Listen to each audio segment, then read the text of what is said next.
IOC જેવા કાઉન્ટર્સમાં સારી એવી ખરીદી દેખાશે। પાછલા કારોબારી વર્ષમાં એલપીજીના જે ભાવ નહીં વધારવાના કારણે ઓએમસીઝ કંપનીઓને સરકાર પૈસા ચૂકવશે એ એક ચુકાદો આવ્યો છે। ઓઇલ માર્કેટ કંપનીઓને સરકાર નિયરલી 42,000 કરોડ ચૂકવશે અને એટલે આઈઓસી, બીપીસીએલ, એચપીસીએલને નિયરલી 30,000 કરોડની મદદ મળશે। હવે અલગ અલગ 12 હપ્તામાં આ ચૂકવણી કરાશે, પણ આજે આ ઓએમસીઝ માટે એક મોટું અહીંયા એક ઇન્ફ્લો આવી શકે છે। જગદીશભાઈ, કઈ રીતના તમે જોશો?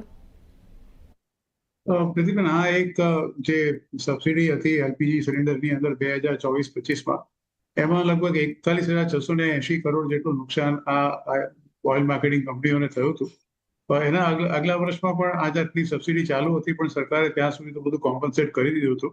એટલે આ વખતનું 2024-25નું હતું એ બાકી રહ્યું હતું કે સરકારે કહ્યું છે કે 42,000 કરોડ જેટલા એ લોકોને લોસ ગયો છે એલપી સિલિન્ડરની અંદર, જે લોકોએ સબસિડાઇઝ કર્યું હતું એનું એક 12 હપ્તાની અંદર ધીરે ધીરે એ લોકો એને કોમ્પન્સેટ કરશે। સૌથી મોટો ફાયદો કદાચ આઈઓસીને થશે સૌથી વધારે, અને બાકીનું એચપીસીએલ, બીપીસીએલને પણ થશે।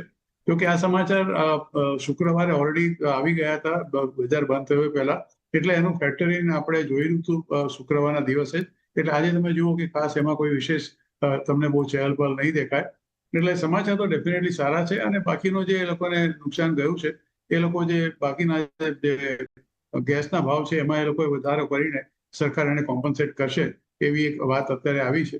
વસ્તુ સારી છે, કારણ કે ઘણીવાર આ બધી ઓઇલ માર્કેટિંગ કંપનીઓને વર્ષો સુધી રાહ જોવી પડે છે, પણ આ 42,000 કરોડ ભલે 12 હપ્તામાં આવે, આપણે માની લઈએ કે કદાચ દર મહિને સરખે ભાગે કદાચ એને વેચી નાખે, પણ ultimately by end of the year ચોક્કસ એમના ભાગે આવી જશે।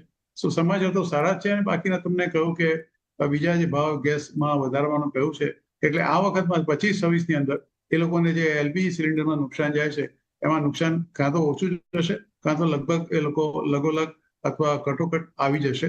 એટલે ફોર 25-26 કદાચ આઈ એમ સેઇંગ કે થિંગ્સ આર ગુડ। પણ એક વસ્તુ પ્રતિબંધ સાથે પણ છે કે આ બધી કંપનીઓ કેશ ફ્રી કંપની છે, એટલે એમાં કોઈ દેવું નથી કંપનીઓ માટે, અને બધી કંપનીઓ સદ્ધર છે, ખૂબ સારું ડિવિડન્ડ આપે છે।